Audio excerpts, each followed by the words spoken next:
What's up YouTube, it's your boy Nash here, welcome back to the channel. Now before we get started with today's video, the road to 200 subs has now come to a close and we are now 210 subs away from hitting 500 subs.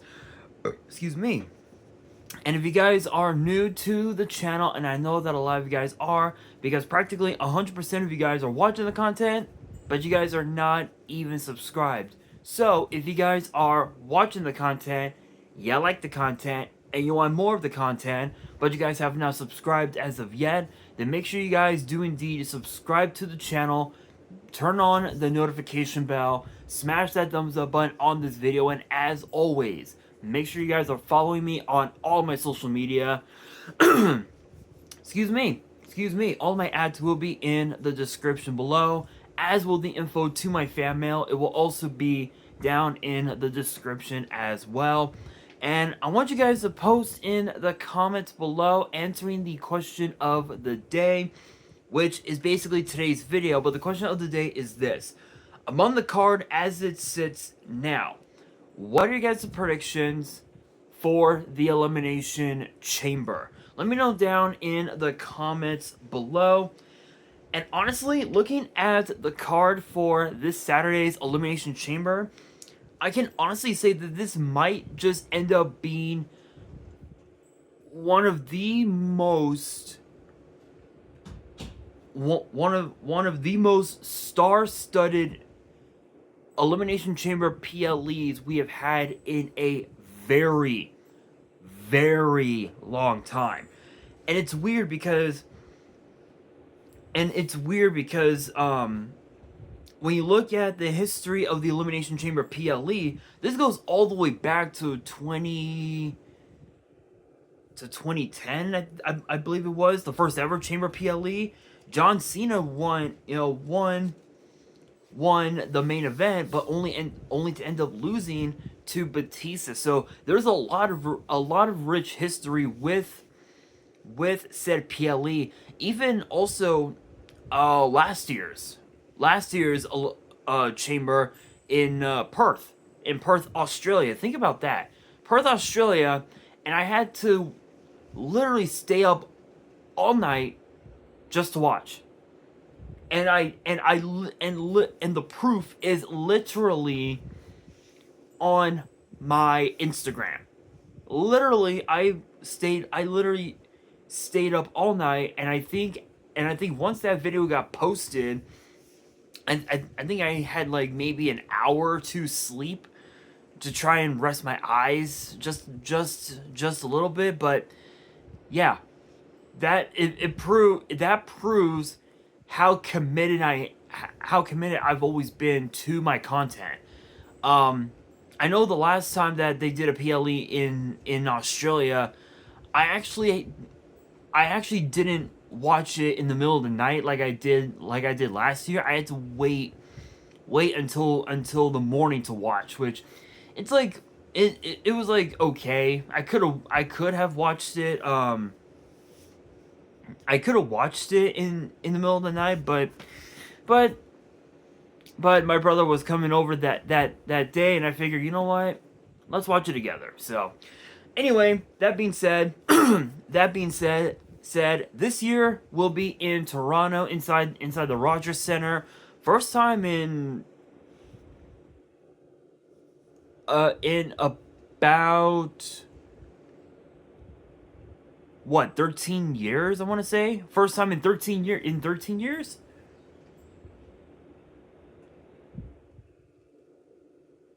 Or sorry, in 23, first time in 23 years. Yeah, 23, yeah. 23? Yeah, I think first time in 23 years that a PLE has emanated from the Rogers Center. And this again is going to be one of the most interesting, but one of the most historic, because the first match that we will be talking about on the card, it's not official. It's unsanctioned. Between Kevin Owens and Sami Zayn. Best friends turn bitter rivals turn tag team champions. turn WrestleMania main eventers to now this. And this all started, literally, all of this began as far as the rivalry between Kevin Owens and Sami Zayn. This goes all the way back to when they first started wrestling in their homeland in Canada. They traveled all over the world. They've won championships everywhere they've been. They even became tag team champions together on several different occasions, including 2 years ago at WrestleMania 39 when it was right here in my hometown of LA, inside SoFi Stadium. And just that alone proves how far those two had come over the years. And everything kind of escalated even further when Cody Rhodes chose Kevin Owens to be his opponent for Bash in Berlin last August. And at that time, yes, Cody Rhodes did have a hurt leg, and yeah, Kevin Owens didn't pull the trigger because of the fact that he considered Cody Rhodes his friend, his brother, and everything just escalated when Roman Reigns came back at SummerSlam. And we had seen Roman Reigns numerous times save Cody Rhodes. We've seen Cody Rhodes save Roman Reigns, which led to Bad Blood. Cody and Roman versus Solo and Jacob Fatu. This sparked a lot of controversy from within the Cody Rhodes camp in regard, as far as Kevin Owens and Randy Orton was concerned. The big difference between Kevin and Randy is that Randy understood why. He fully understood why Cody chose to team up with Roman at Bad Blood, and that was obviously the fact that he didn't do it to be friends with Roman. He did it to get back at Solo and Jacob Fatu and the entire new bloodline. As far as Kevin Owens goes, he didn't see it that way. He saw it as Cody Rhodes kissing Roman Reigns' ass. Literally, that's how Kevin Owens saw things. And right after Bad Blood back in October, we saw Kevin Owens attack Cody in front of his bus, in front of his bus outside the State Farm Arena in Cody's hometown of Atlanta. And that sparked a massive heel turn for Kevin Owens, which some people believe that it was long overdue. I really don't see it that way, considering the fact that 3 years ago, Kevin Owens was a heel targeting Stone Cold Steve Austin and Ezekiel, Elias's twin brother. Yeah, I already know what you guys are gonna say. No need to say it. I get it. Kevin Owens is right. They are both two sides. They are both the same person. I already know. That being said, it's weird. It's weird because ever since Bad Blood, things have just escalated farther beyond. Farther beyond anything that we had ever imagined. This also led to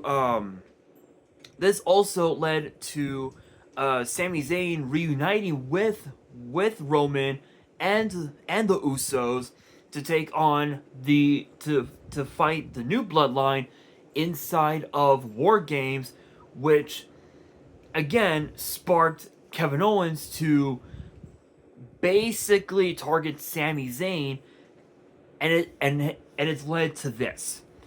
This rivalry, the rivalry between Kevin Owens and Sami Zayn, again goes back over 2 decades, and even from their time in NXT, it's the old adage, fight forever. They are destined to fight forever.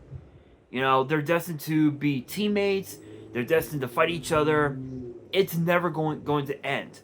But this right here has become one of the most hated, one of the most bitter, and one of the most personal rivalries we have ever seen out of these two.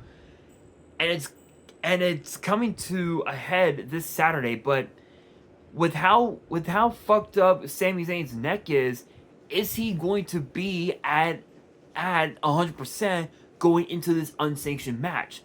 Honestly, I don't think he is, because it's exactly that, unsanctioned, meaning that it doesn't matter what Kevin Owens and Sami Zayn do to each other. WWE is not responsible for what happens to them. So whatever they do to each other is on them. If Sammy if Sammy has gets his neck broken by Kevin Owens, then that's it. That's it. It's done. It's done. WWE can't do anything about it, and it's the same thing with it's the same thing if the tide was turned. If Kevin Owens got hurt really badly at the hands of Sami Zayn, WWE isn't responsible for what Sammy does to Kevin, but knowing Kevin Owens, he'll see it as Sami Zayn or Cody Rhodes,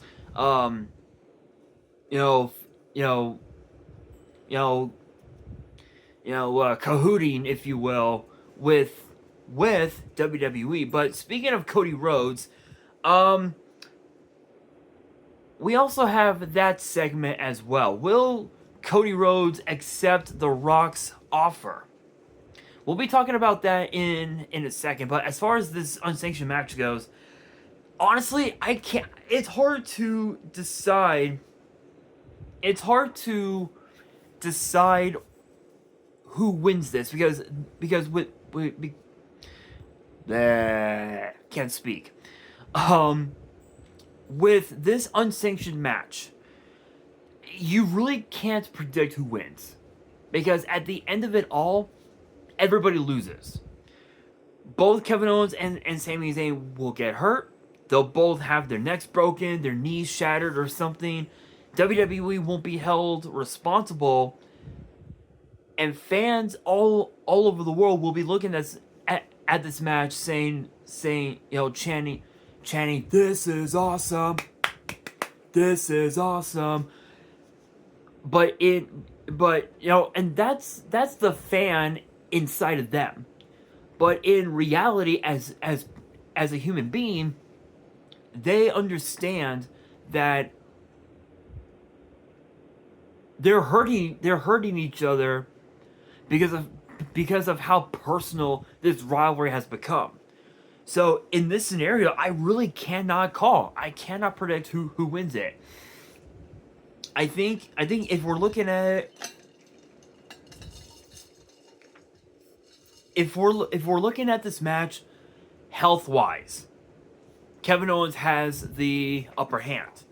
Reason being is because he's had time to recover from his ladder match earlier this month at the Royal Rumble, which is weird because that ladder match was just devastating. It was a devastating ladder match, and it's weird because Sami Zayn showed up and didn't even do anything about it. Kevin Owens wanted Sami Zayn to do something about it, but he chose not to. So I don't know. Again, if we're talking health wise, Kevin Owens wins 100%. But if we're talking overall, it's hard. It's hard. It's hard to predict. But I think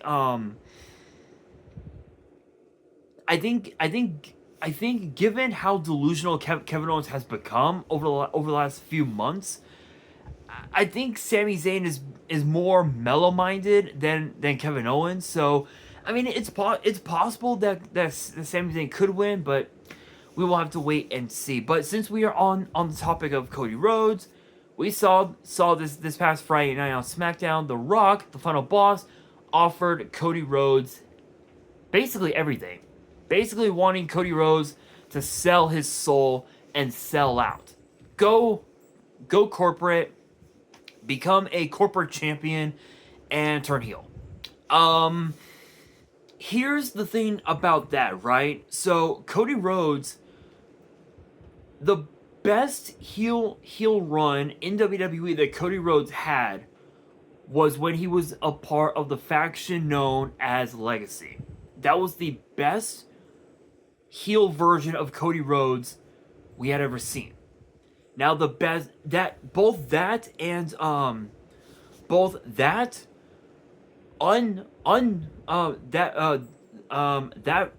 of Cody, undashing Cody Rhodes, which was when he wore the mask in 2011. His run as Intercontinental Champion, that was a pretty good heel run for Cody, and that was it. Those were the best heel runs that Cody Rhodes ever had. Now, as far as the best babyface run, 100% teaming with his brother Goldust to fend off against the Shield and becoming tag team champions. Stardust, on the other hand, it was a weird heel run, I will say, very weird, but it was interesting. This version of Cody Rhodes has been the best version of Cody Rhodes we have ever seen, ever. This is a much more better, a much more wiser, and a much more humble version of Cody Rhodes than we have ever seen.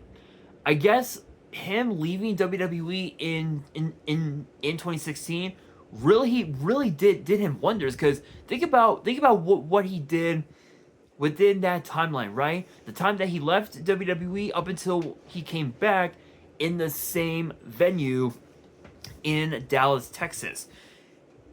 He went over to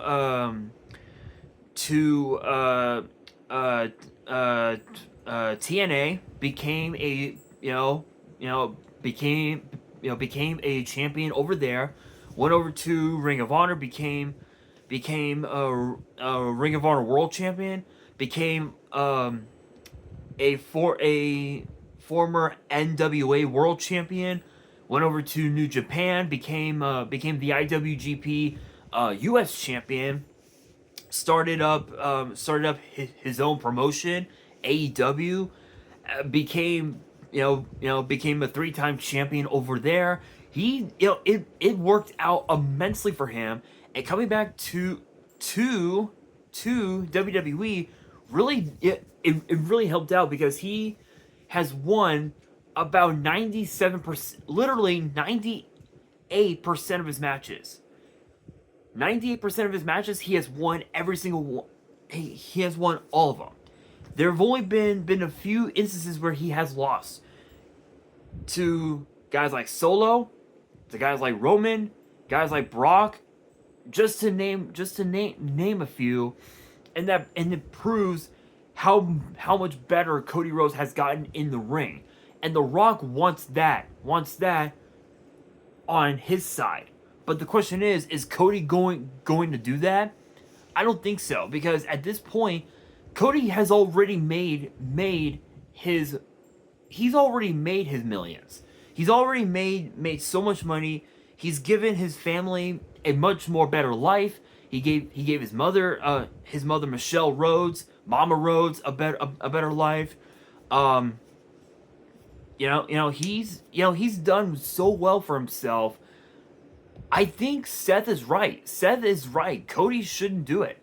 I think if Cody does turn his back on the fans, it will definitely become a very dark day for WWE. But knowing Cody, I don't think he will. I don't think he will. If he does, if he does, I'll be fairly surprised. But that will definitely make an enemy out of Seth Rollins, and it ain't gonna be pretty. It ain't gonna be pretty. That's for damn sure. But moving on from that, we have a tag team match between Nia Jax and Candice LeRae and the team of Trish Stratus, the Hall of Famer, and the current WWE Women's Champion Tiffany Stratton. Yeah, I'm just gonna be honest here. This might be a bit of a blowout match, if in my opinion. I mean, think about this, right? Like we, aside from this past Friday, and aside from the Royal Rumble, last time we saw Trish in the ring, it was what it was what in the women's Money in the Bank ladder match a couple of years ago, and interestingly enough, she defended the women's tag team titles with Becky Lynch in honor of her another fellow Hall of Famer, Lita, and that was it. That was it. So Trish Stratus coming back. I think she still has one more championship run left in her. I don't know though, but this is weird, right? Because this is the first time that Tiffany Stratton is going into a big PLE as the top babyface of WWE, which I never would have imagined Tiffany Stratton becoming a babyface, considering that when she was in NXT, she had this if you can believe this, she had this whole what's the term, daddy issues, I guess would be the better term, and it just didn't work out. But this version of Tiffany Stratton, best version we have seen ever of Tiffany Stratton, and the question becomes: is it going to be Tiffy and Trishy time? Is it really? I think so. I think given how long Trish Stratus had been in the ring, Tiffany Stratton could learn a lot from Trish. So I think it's definitely gonna favor Trish and Tiffany, but Nia is a very tough woman. She is a very tough woman, and there's a reason why she won Queen of the Ring, why she had won the women's title from Bayley. There's a reason for it. It's because she's earned every single one of those accolades. But at this point, I really can't call it. I think especially as we're getting closer to WrestleMania, Trish Stratus needs this victory more than ever, because if she wins, then she'll have a lot of momentum going into WrestleMania, defending her title against Charlotte Flair, which that right there is a dream. Excuse me. That right there is a dream match, and it's gonna be interesting to say the very least. But speaking of dream matches, these final two are gonna be the All-Star matches, the women's and the men's elimination chambers. The rules are now, obviously, I've talked about this countless times over the years here on the channel, but for those who are new to the channel and have not seen an elimination chamber match, the rules are simple. Four superstars will be locked in the pods, and the remaining two will start the match. Every 5 minutes, a pod will randomly open, allowing another superstar to enter. And this goes on until all 4 pods are empty. Eliminations occur via pinfall or submission, and they must happen in the ring with no countouts, no disqualifications, and you can use the chamber as a weapon. Last man and woman standing, respectively, on the men's side will challenge Cody Rhodes for said WWE title at WrestleMania, and on the women's side will challenge either Rhea Ripley or Io Sky for the women's world title at WrestleMania. As we found out that this upcoming Monday on Raw, Io will challenge Rhea for the women's world title, which will be a very interesting match to say the very least. But here's the thing, right? On the women's side, you have literally every last one of these women are all former world champions. You've got Roxanne Perez. You've got Bayley. You've got Alexa Bliss. You've got the now former women's tag team champions, Bianca Belair and Naomi, and the new women's tag team champion, Liv Morgan, after what happened last night on Raw. All thanks to, you guessed it, Dirty Dom. Yeah, I'm pretty sure you guys probably wanna roast Dirty Dom in the comments, so you are more than welcome to ladies and gentlemen. And on the men's side, you want to talk about all-stars, this is the ultimate all-star chamber. Seth Rollins, Damian Priest, Logan Paul, Drew McIntyre, CM Punk, John Cena. Think about that, right? Like, this is huge because when you look at both of these matches, there is a lot going on. There are so many stories that are going on with both these matches. On the women's side, obviously, Bianca and Naomi just lost their tag team titles last night to Liv and Raquel. Bliss and Bianca, their rivalry over the then Raw Women's title. Bayley and Roxanne Perez, especially with what happened on NXT, especially Vengeance Day, which was crazy. Bliss and Bayley, the rivalry that those two had over the years. Bliss and Naomi, Liv and Bayley. There were so many stories with all 60s women together, and the same thing goes on the men's side, right? You've got Logan Paul and Seth Rollins, Seth Rollins and Drew McIntyre, Seth and Priest, Seth and Punk, Seth and Cena, Cena and Punk, Punk and Drew, Cena and Drew, Drew and Priest. This is probably by far one of the most predicted chambers we have ever had, because we knew that Cena announced that he was going to be inside the Elimination Chamber. We knew that Punk was going to qualify. We knew that McIntyre was going to qualify. We knew that Seth Rollins was going to qualify.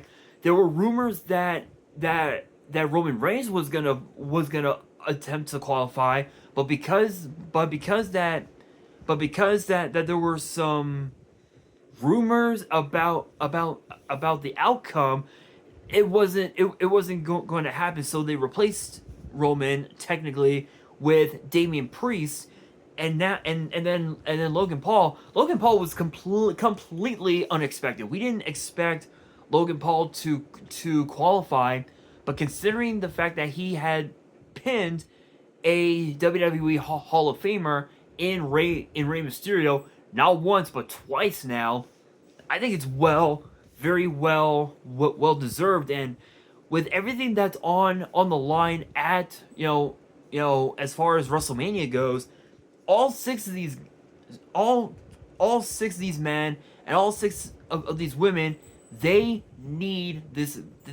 They need to win, especially Cena. He needs to win more than ever now because this is his retirement tour, and after this year, that's it. That's it. We are never going to see him wrestle again. I mean, could there be a possibility that something might come up and he might want to work it? Yeah, maybe, but who knows? At this point now, I think it just comes down to who needs it more. On the women's side, as crazy as it sounds, the only thing that I can think of right now is that it's Bianca. I think Bianca needs this more than ever, because if she wins and she goes on to WrestleMania and challenges Rhea Ripley, if she can knock off Io, this would literally be a rematch from NXT Takeover Portland, which I had done a prediction video and a result video on, which you guys can definitely check that out if you haven't done so already. And at that time, Bianca was 100% undefeated in one-on-one competition. And obviously at that time, Rhea Ripley won. So the way I see it, this would be a rematch from that night. So that's one scenario. As far as Liv goes, Rhea doesn't want to fight Liv anymore, because she knows that the Judgment Day is going to be there, Raquel's going to be there, Dirty Dom's going to be there, and it's just going to be a fucking disaster. Alexa Bliss, that would be very interesting. Bliss and Rhea one-on-one for the women's world title. That would be interesting. Bayley and Rhea, I don't know. I think given the fact that Bayley has already done a lot for WWE, I really don't think she needs to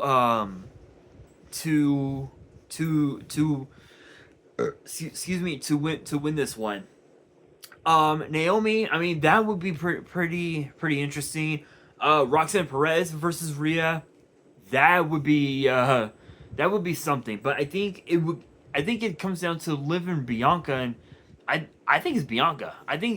In my opinion, I think it has to be Bianca, because if she wins, it's definitely going to be a WrestleMania dream match that nobody expected.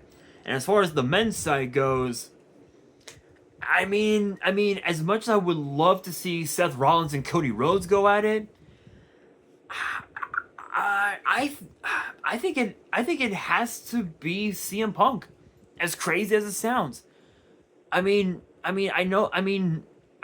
that there's a few fans out there, especially one person in particular out there in the world. He was on a podcast recently and said that he doesn't want John Cena versus Cody Rhodes. Why? I don't know. I honestly don't know, but I think it has to be CM Punk. Because if CM Punk wins, there's no telling what lengths CM Punk will go to defeat Cody Rhodes at WrestleMania. But who knows? Only time will tell. It's hard to say whether or not there will be another match on the card, but who knows? Only time will tell. But with that being said, that will do it for today's video. Hopefully you guys enjoyed. If you did, make sure you guys smash that thumbs up button. If you guys are new to the channel and you guys want more premium live event predictions and results in the future, then make sure you guys subscribe to the channel, turn on the notification bell, and as always, make sure you guys are following me on all of my social media. All of my ads will be in the description below, as will the info to my fan mail. It will also be in the description as well. And on that, this is your boy Nash, signing out.